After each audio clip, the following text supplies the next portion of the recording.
Magandang araw po ulit sa lahat. Meron tayong gawa Hisense.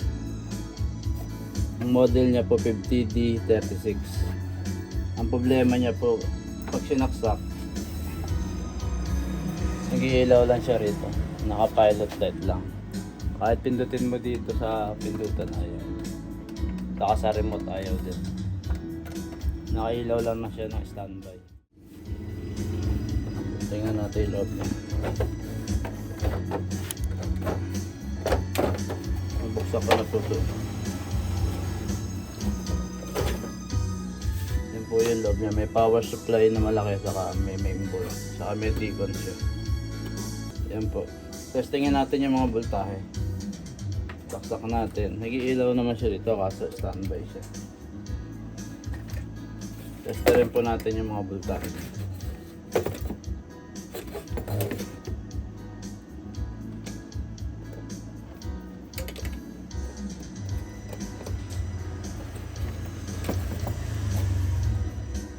Sukatin natin yung voltahe dito.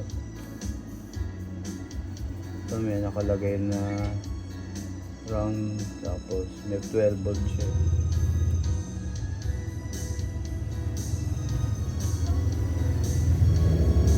Yun, may 12 volt naman siya. May 12 volt siya dito. Papasok dito.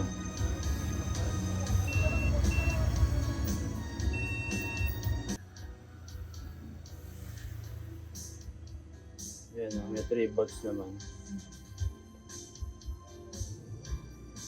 Mga 22 volts. Papunta sa sounds.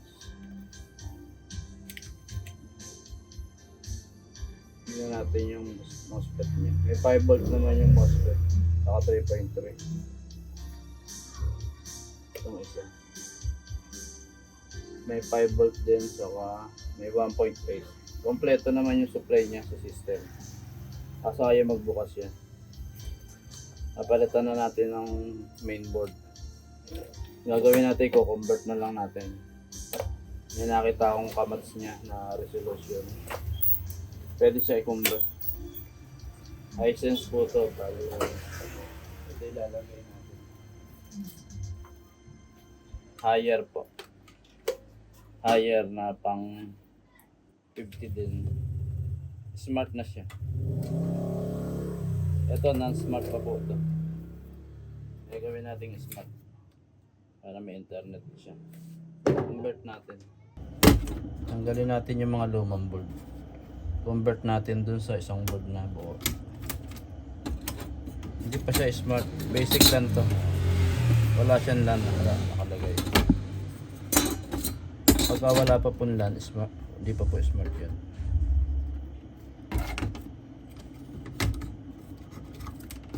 Tanggalin natin siya lang.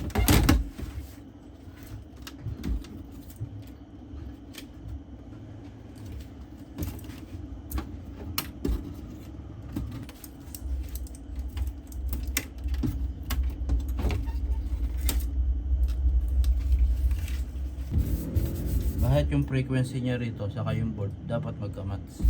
Ito 2K ito. 2K yung pinaka-T-con nito saka yung panel niya.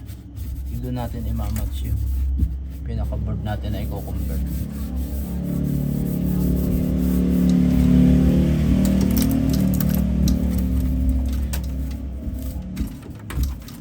Mula sa basic magiging smart siya.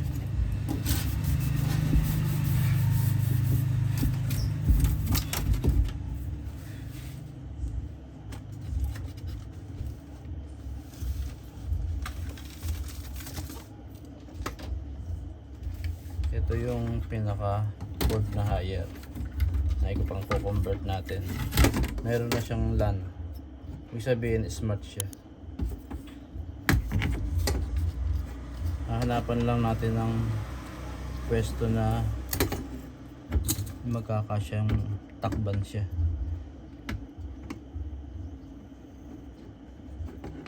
Parang ganyan. Yung sukat ng box ito. May pindutan na siya.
tayo ng inverter.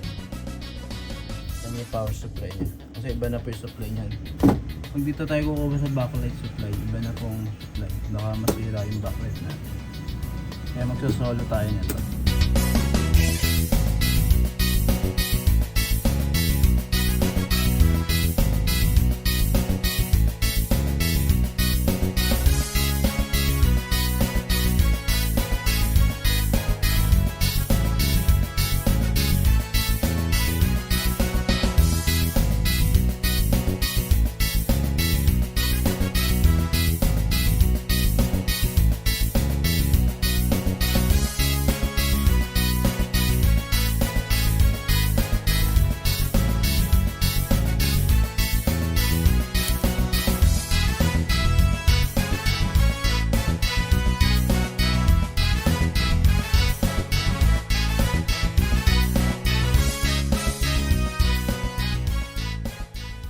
Ito na po, nakakabit na natin yung power supply saka yung mainboard. Saka na-convert natin Hisense na 50.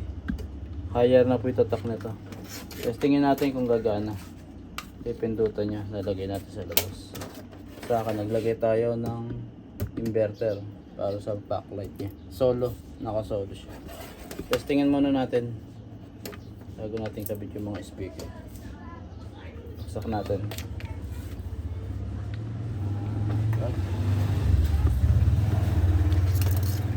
Naka pilot light, power natin, lubog yung power niya.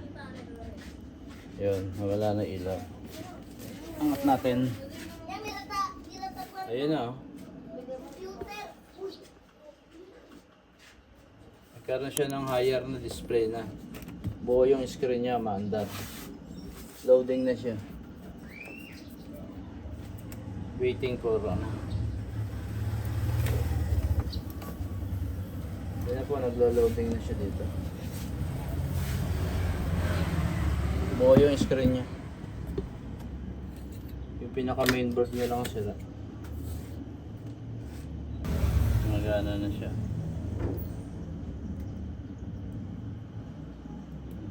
Yun, no? HDMI, PC. Magana na siya. Testingin natin siya sa remote. Takban muna natin siya, tapos testingin natin. Okay na siya.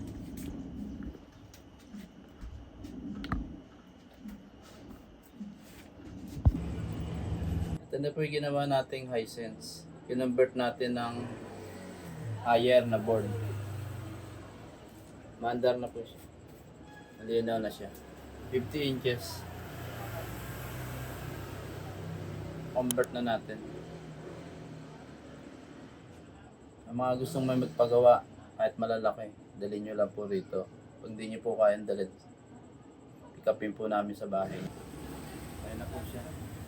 Maraming salamat.